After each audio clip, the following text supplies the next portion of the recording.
What up, fam? E-Fresh here, and I'm back with another new video, and today we are back in the world of Destiny 2. Now, today's video is going to be over the Bungie Vidoc that just went live a few minutes ago, and it's going to revolve around, Beyond Light and just what Bungie's been up to just in general and what they have in the future. That's from this one. This Vidoc is important for me because I'm just going to be honest with you guys. I mean, you can probably tell by my channel, but I haven't had any desire to play Destiny 2 PvE. I mean, even though I love PvE, but there's just really not much to do. But PvP has always been my bread and butter, and I have zero desire to play it right now. I cannot stand the state that it's in. It's just boring to me. It just feels bad. Now, I'm sure other people enjoy it, and it's awesome for them. Me personally, it's kind of become bullshit in a lot of different ways, and I don't know if I just needed a break or if I'm just getting over it. So I don't know, but I'm watching this Vidoc because I hope that it reignites the Bungie, the Destiny within me to be excited. And from the previous videos, you can tell I am pretty hyped up about Beyond Light. Not like I used to be about other ones, but I'm pretty hyped up for it because, I mean, we're going to Europa and everything looks cool. But I've already discussed all that.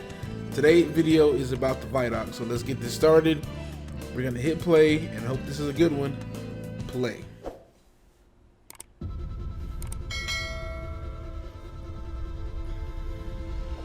Beyond Light kicks off the next trilogy of stories that we're trying to tell with Destiny.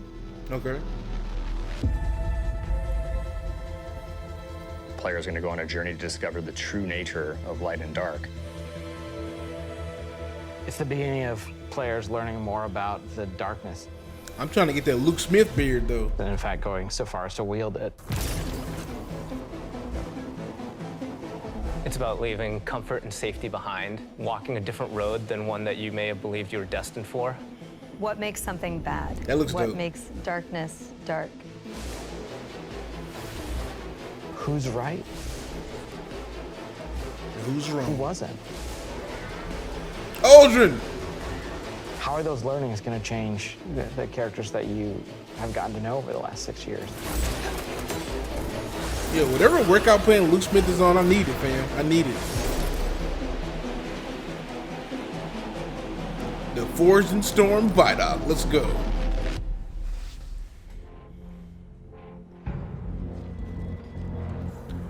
What the fuck kind of a ship Beyond is Light's really that? the beginning of a new adventure. Guardians, for the longest time, have been bathed in the light, sort of this altruistic force fighting back evil. And now we're starting to move into that gray area between the light and dark. If the darkness reaches out, we must reach back. I will not sanction this. In Season the of times of Arrivals, Olive. the Vanguard is divided. You have some characters telling you, we should fight these ships, and we have other characters who are saying, no, we should find out what they want. We should get to know them and understand more. But it definitely comes to a head. This next year in Destiny is really just about how all the different characters and factions are reacting to these disappeared destinations and what that means as the pyramids have arrived in our system. Not for the first time, but for the second time. I am excited to hear about that. We're going to see the return of a character who's been absent for a pretty long time, Elsie. the Stranger, and boy, does she have a lot to say. And time. She has a lot of time Okay. to explain. Yeah, she When I better. know more, you'll know more. She has shown up to Really? encourage us to take on the darkness, and the only way to truly stop it is to work with it. When I And know, here comes our guardian. Right on time. she said, when I know more, you'll know more. We're still talking in code. All right, Why did the darkness invite us here? let's go. I love when we talk. Europa is literally like a time capsule. Europa is huge. Killer destination, freezing cold. Desolate. Some of the most beautiful spaces I've ever seen in a video game. Europa looks dope. It does. I will give them that. It looks incredible. There was a lot built on Europa during the Golden Age, and a lot of that was built underground. Clovis Bray had some research facilities there, really pushing the limits of technology and innovation there, maybe stepping into some things that we shouldn't have. If those came alive and that was Under the the enemy ice, type, all kinds of secrets. I'm so excited for what players are going to find. I mean, I'm pretty excited too, baby girl. 6 people, that's the new raid. Confirmed. The storm on Europa was actually something we've wanted to do for a long time. We wanted it to feel harsh. The weather system is so awesome. Like, you're walking through an open space and all of a sudden things start happening. That's cool. I'm glad they implemented Coming this. across like Fallen or Vex for the first time, you can barely make out the glow in their eyes. I wonder if it'll affect us as far as... The wind, the ice will change based on what the weather is looking like. You'll actually feel every piece of the environment changing around you to match the storm. Huh. Imagine if it affects us like during the game. That'd be dope. Aramis. Europa itself is a pretty foreboding place. Aramis is there in advance of us, and she set up a forward base. She has lieutenants who have gotten their hands on stasis, gotten their hands on the darkness, and they're learning to wield it. One by one, we will rise again. And so I think her motivations are really interesting too. Today, we begin breaking free from our chains. Okay. Aramis really challenges a lot of the ways Holy that we shit. think about light and darkness. She's gonna make you think about your relationship with the Traveler. She's a compelling leader, and she has a vision. And especially after the collapse of their society, people, I think, the Fallen wanted someone to follow. Is the light got gonna be it. enough? I think we've seen that we need some new tools to fight our enemies with. Okay. Maybe it's time to fight fire with fire, or ice with ice. Yeah. Ice Ice Baby? No? Okay. Are they gonna touch on PvP in here at all? Because I'm curious about that too. You know, not just a set of new supers, but it's a new damage type. We've got Solar, Void, Arc, and now we've got Stasis.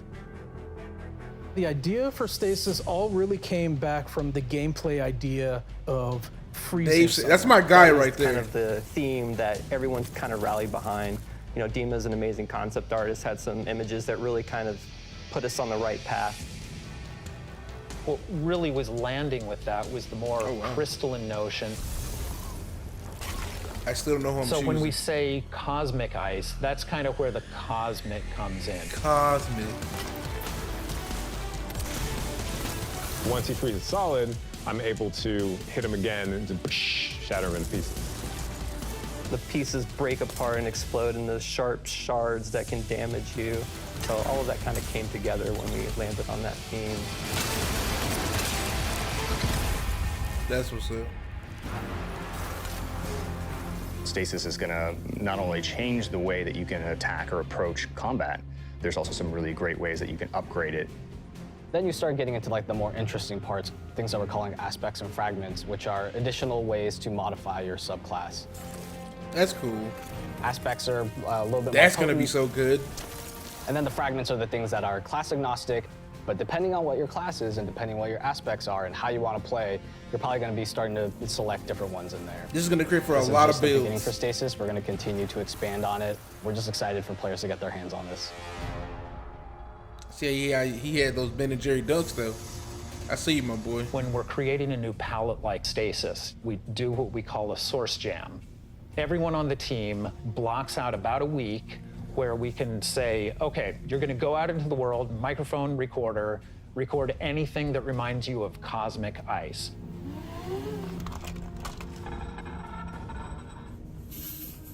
That gives us the palette that we can build the eventual sounds out of. That's dope. I found personally that the best way to do it was at night. But doing screams, screeches, and blood-curdling yells is a little scary at night. Imagine. Then I had a really rumbly stomach, and that also was recorded. There was also a breast pump. Oh, I could, huh?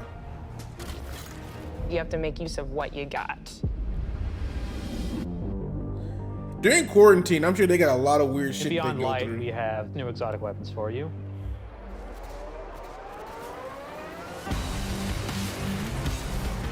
No Time to Explain is coming back.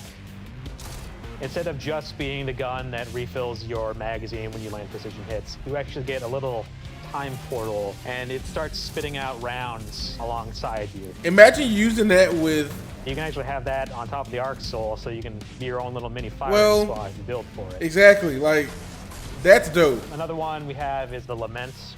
It uses up your sword's energy Holy to give yourself a new combo that ends up in a big spinning slash. Probably the largest selling point for It's a like lot a of people fucking is that it slices chainsaw. right through barrier champions. I think the largest draw for most people is actually going to be the fact that it is a chainsaw sword. I mean, exactly. No, that's like the new, it's like Rage Lighter, basically. Okay. From D1. For Beyond Light, we really wanted to create exotic armor pieces that formed a key part of your build around which all the other parts of your build could revolve. For example, the Titan gets the Icefall Mantle, which is a set of exotic arms that looks like it is crafted from Golden Age tech. When you activate it, you sort of slam your arms down, create a burst of stasis energy, and then you cover yourself in an overshield. The Warlock exotic is Necrotic Grip. Imagine that in PvP. If you are facing a wave of thralls running at you, you can nail them with your melee attack, and it starts to burst and sort of cascade through the whole group. Also, it pulsates. That's dope. Well, it's pulsating because it's hitting each enemy. I got you. There's a lot there for newcomers coming in. Oh, wait, that was the Omnigul strike they just showed, by the way. It's a really great time to jump in on New Light, that entry experience for free players. Last year, when New Light launched, we brought back a small portion of the Cosmodrome. This year, we're bringing back a much larger portion of the destination. It takes some of the experiences that started with original Destiny 1, but puts them and stitches them together in a different way and adds new things and tells a different story. What you're gonna meet in this new opening experience is a character with not one, but two names from Fast and the Furious, Shah Han. Thank the light. I didn't think we had other Guardians on patrol here. What I love about the Cosmodrome is it feels like Destiny distilled. Shah Han. I'm happy we're Season back, of though. The Hunt picks up where Arrivals left off. Other forces are taking advantage of the darkness to make their move forward. Season of the Hunt. Including Xivu Arath, a sister of Xivu Oryx. Arath? And she's taking this opportunity to build up an army. And we're working with Osiris to try to stop her. Osiris goes out, stumbles across these hive growths that are driving combatants crazy. Oh, it's Season of the Witch. Okay. Osiris is in trouble, and of course, you're his only hope.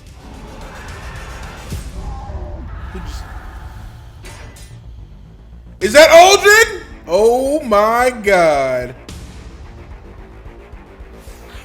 We warned you it was going to be dangerous down here. Impossible. Holy shit. Well, there it goes. We finally catch up to what we saw at the end of Forsaken, where we saw Uldren being brought back to life by a ghost. Uldren, who now refers to himself as Crow, he doesn't know what he did. Yeah, Crow like Brandon The Lee. slate's been wiped clean when he was resurrected as a Guardian. We know what he's done, and we know what he could be capable of doing. So now we're going to spend some time watching him go back and forth. And that's going to question how we look at him, how we look at ourselves, how we look at the light, how we look at darkness. Of course. In Season of the Hunt, we're partnering with the Crow and Osiris to take down the High Celebrant.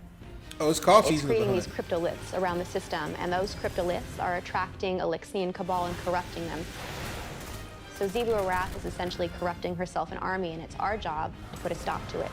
I'm really excited to see Xivu Arath fleshed out more and to find out more about her relationship with Savathun and what that means for year 4 of Destiny. Okay. Savathun has been placing dominoes, and at the end of year 4, she's gonna knock down the dominoes.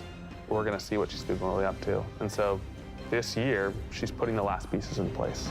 Holy shit.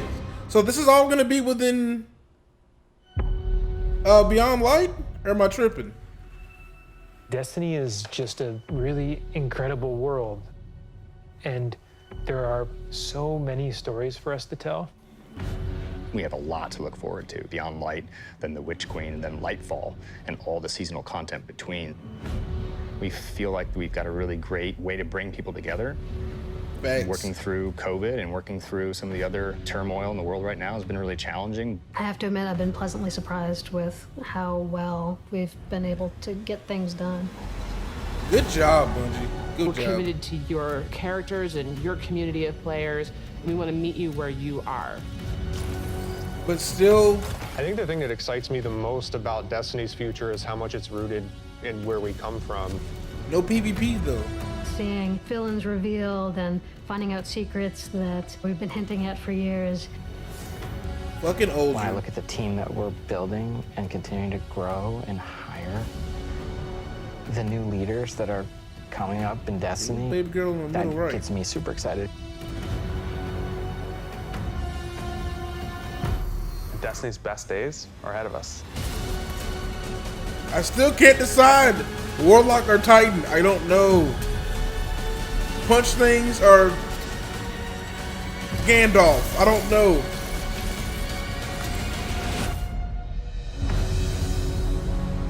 Oh man. So we get all, wait. What I want to know is the Uldren thing gonna be in this, or was that just talking about like something in the future in terms of season? Wait a minute, no, Seasons of the Witch is Savathun, so that has to be during this. Okay. Now we all knew that Vidoc was gonna be incredible, and it was, and it showed off a lot of things, and the things I have questions about. So let's get into the roadmap for launch day, as you see right here. Not just launch day, but just the season in general. Now with Beyond Light, you're going to get the campaign begins, unlock stasis, the Salvation's Grip Exotic, grenade launcher. That's going to be all along launch day. Grenade launcher quest, huh? That's what's up. Free to all players. New destination Europa, Cosmodrome experience. That doesn't mean you get to play the things in Europa for free. That just means that you get to go visit it. New season armor and exotic weapon. New strike added. Or is it? Wait a minute. Oh, new strike added to playlist. New lost sectors, 100 plus seasonal ranks. I think those lost sectors are in the Cosmodrome. Artifact mods, Triumph shaders and emblems, Iron Banner, and the Dawning. Now, here's the roadmap from November to February. Now we get the seasonal artifact and reward track unlocks. This is opening day. Empire hunts begin. I'm curious to see what that is.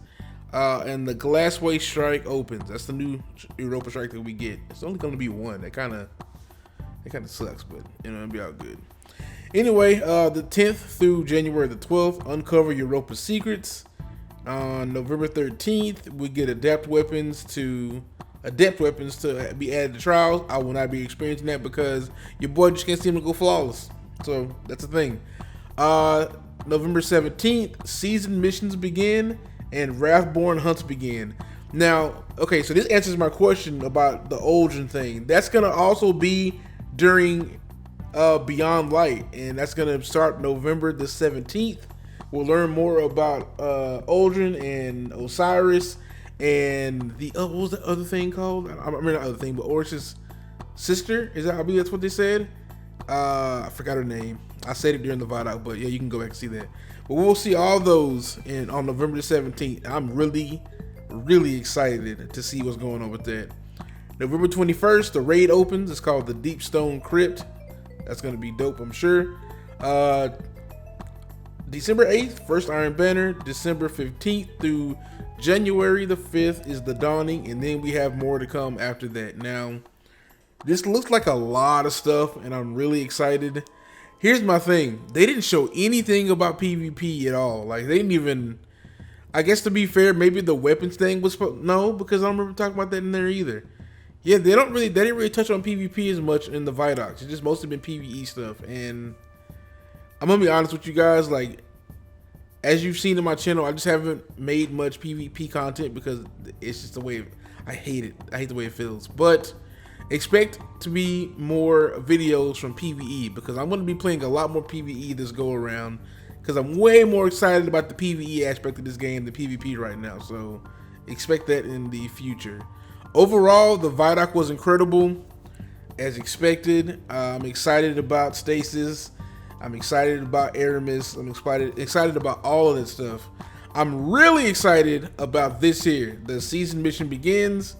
And the Wrathborn hunt. I'm really excited about that. And I'm Cannot wait to see what's gonna happen with Uldren and Osiris and that whole thing. That's gonna be dope. The raid's gonna be cool, I'm sure. I'm excited. I'm excited. November the 10th cannot be here quick enough. That's in like 2 weeks, I think. I will be live streaming that day, the entire day, from twitch.tv/efreshplays. Make sure you check me out. Make sure you follow me. I am trying to get to affiliate status. I am almost there. I just need some people to come watch, come hang out, and come say hi, and we can get there, and we'll be well on our way. So hopefully we can make that a thing. But I'm excited, and you should be too. Hit that comment section down below and tell me which subclass you're picking and what you're excited about the most. I have a feeling the Uldren thing is going to excite people the most, because oh my god, I cannot wait to see how that unfolds. That's going to be insane. And it looks like he's been hanging out with Spider, so we're really, or not hanging out, I'm sorry. He goes to see the Spider with us, and they're all kind of, you know, pull swords on homie. So we'll see what happens. Anyway, hope you guys enjoyed the video. Make sure you hit that comment section down below. Tell me how you feel about it. Make sure you subscribe to the channel for more content and turn on the notifications to know when I upload videos. That being said, guys, hope you enjoyed. I'm out.